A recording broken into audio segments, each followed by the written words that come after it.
This country looks frozen in the 1950s. Vintage American cars, colorful colonial streets, no fast internet. But it also has one of the highest literacy rates in the world and one of the most unique political systems on Earth. So is Cuba a tropical paradise or a complicated mystery? Here's everything you need to know. Cuba is located in the Caribbean, between the Caribbean Sea and the North Atlantic Ocean. It lies south of the United States and east of Mexico. Nearby countries include Jamaica and the Bahamas. The capital city is Havana. Cuba has a population of about 11 million people. The official language is Spanish. The currency is the Cuban peso. The Cuban flag has red, white, and blue stripes with a red triangle and a white star. The star represents independence. The triangle stands for equality and freedom. The stripes symbolize the original provinces of Cuba. Now let's talk about money. Cuba is complicated when it comes to money.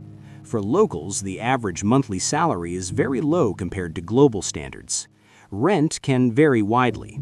For locals, housing is often state-owned. For foreigners or tourists, private rentals in Havana can cost around $300 to $700 per month. Food prices depend on where you eat. Basic local meals are affordable. Tourist restaurants are much more expensive. Public transportation is cheap, but not always reliable. For tourists, Cuba is moderately affordable.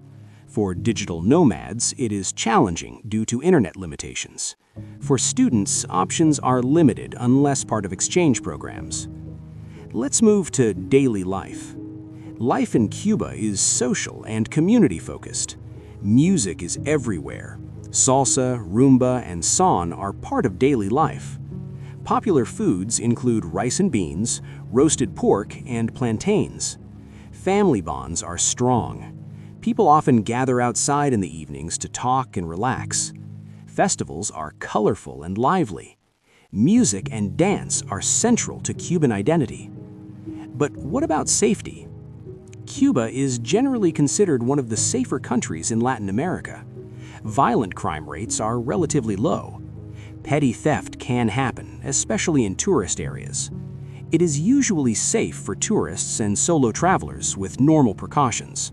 However, laws are strict. Political protests are not allowed. Drug laws are very severe.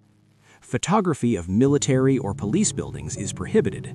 Visitors should always respect local regulations. Now let's discuss education and work. Cuba has a strong public education system. Literacy rates are very high. The country is especially known for medicine. Many Cuban doctors work internationally.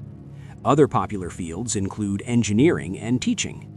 The work market is mostly state-controlled. Average working hours are similar to global standards. Work visas are difficult to obtain unless connected to government projects. Next, tourism. Havana is the main attraction. Its old town is full of colonial architecture and classic cars. Veradero is famous for white sand beaches. Trinidad offers colorful streets and preserved history. Hidden gems include Viñales Valley, known for its tobacco farms and limestone hills. The best time to visit is from November to April.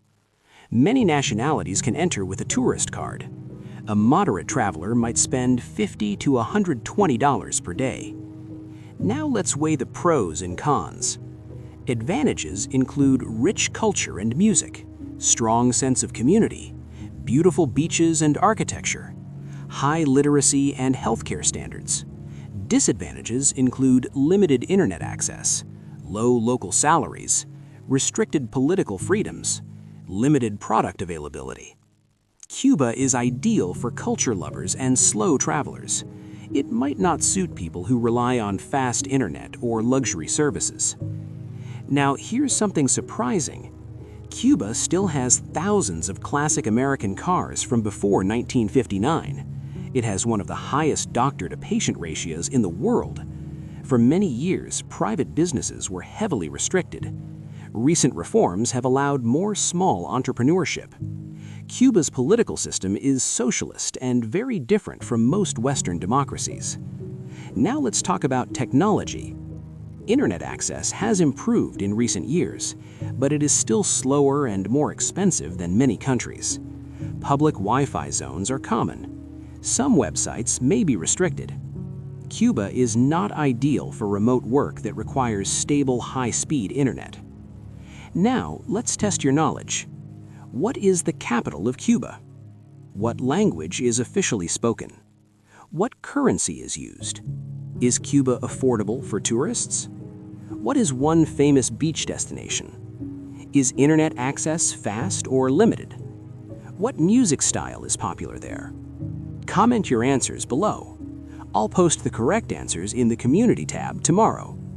Follow for more country breakdowns.